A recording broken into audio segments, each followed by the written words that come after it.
சிறு வயதில் கொஞ்சம் பொட்டுக்கடலை அதிகமாக சாப்பிடுவேன். எங்கள் கிராமத்தில்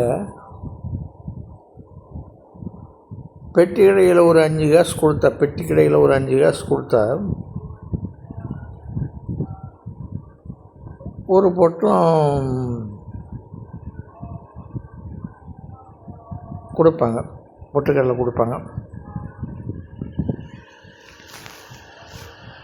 அந்த பொட்டுக்கடலை வாங்கி அப்படியே சாப்பிட்டுட்டு போவேன்.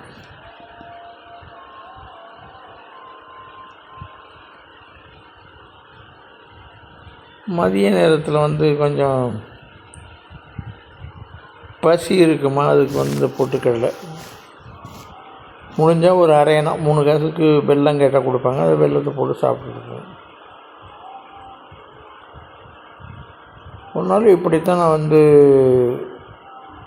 5 காசுக்கு பொட்டுக்கடலை மட்டும், வெல்லம் கிடையாது, பொட்டுக்கடலை மட்டும் வாங்கி சாப்பிட்டுட்டு போனேன். அப்போ இந்த பிளாஸ்டிக் கவர்லாம் கிடையாது. அப்போ இந்த பேப்பரில் புத்தகம், பேப்பர் அது மாதிரி தாள்களை கிழித்து தான் சுருள் போட்டு கொடுப்பாங்க. இப்படி சுருள் வாங்கி நான் பொட்டுக்கடலை சாப்பிட்டுட்டு போய் எனக்கு ஒரு நெருக்கமாக சிறு வயசில் நண்பன் இருந்தான். அவனை பானாராஜேந்திரன் சொல்லுவோம்.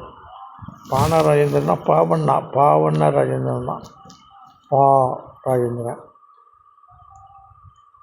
அவன் என்ன சொன்னான்னா, ஒரு நாள் நான் சாப்பிட்டுட்டு போனேன் அந்த பொட்டத்துக்குள்ள இருந்த பொட்டுக்கடலை எட்டி பார்த்துட்டு,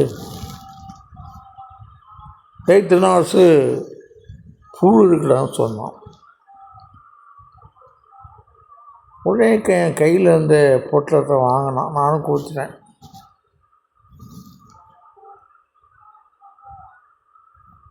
வாங்கின உடனே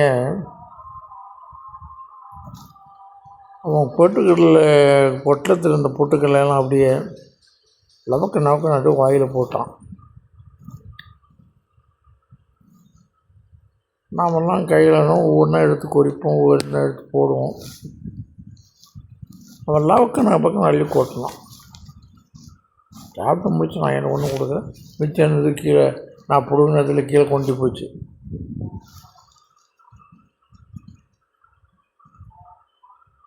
எங்கள் கிராமத்தில் அதை